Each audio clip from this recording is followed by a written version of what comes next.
So welcome, John Northy from the Green Party in the Thunder Bay Atkn riding. Thanks for joining us today. Yeah, thank you for having me.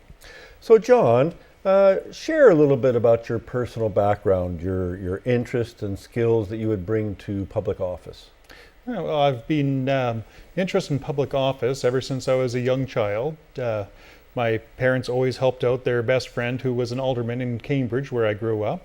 And I've always found it fascinating, politics. And my kids got very interested in it as well and were telling me when an opportunity arose, "Daddy, please run." And I went, "Okay, I'll give it a shot." Because it's something I've always wanted to do. So lots of fun coming into it. Excellent. So John, what are the top two reasons why you're running and seeking public office? The top reason is my children. I believe we need to improve the province for them. Right now, I'm seeing the education system is not being run as well as it should be run. I'm concerned that how we have it set up so that one group of people has more access to education than others due to their religious backgrounds. I feel it should be equal for all religious backgrounds, regardless. Thus, one public system. I'm also concerned about the fact that we're going so deep into debt as a province constantly. And the Green Party is the only party that truly had a sustainable plan for the economy as well as the environment. And that's why I went with the Green Party instead of a different one. All right, well, thanks for that. I have two questions around issues that are facing us in our area. The first is around workers' compensation and occupational health and safety. The changes that have been happening over the last 15 years, we're seeing increasing traumatic fatalities at work, while the costs of the system are being driven down and the benefits that workers receive that are injured on the job are going down.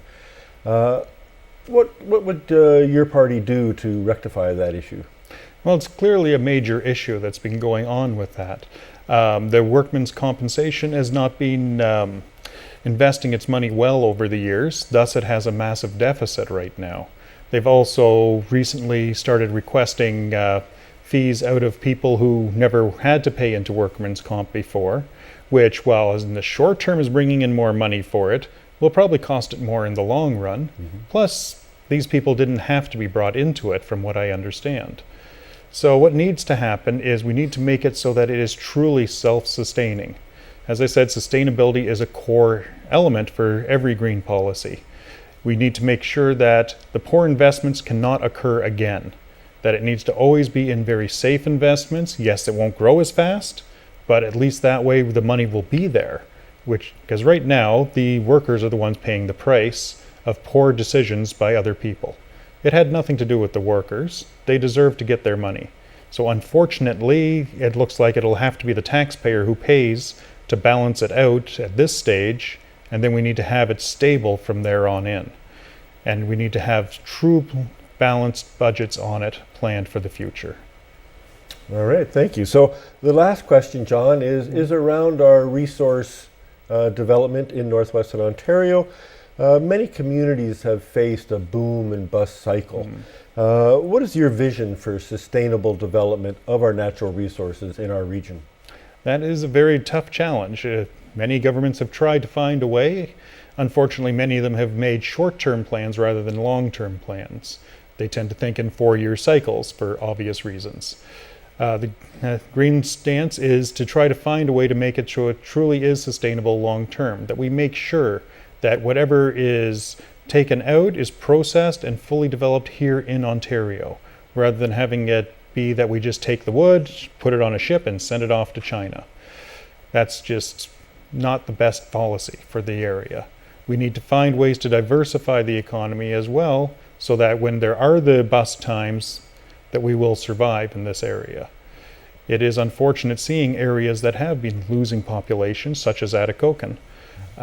They've gone through so many boom and bust periods, it's been tough on them. And my wife was born and raised there, and she saw from boom right down till it went down so badly that she had to leave the area.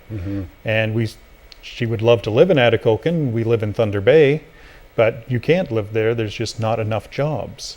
So that is a major challenge. So to help it, we need to find a way. Well, John, thank you so much for coming on the show, and I want to wish you the best of luck in the upcoming election. Thank you very much. All right.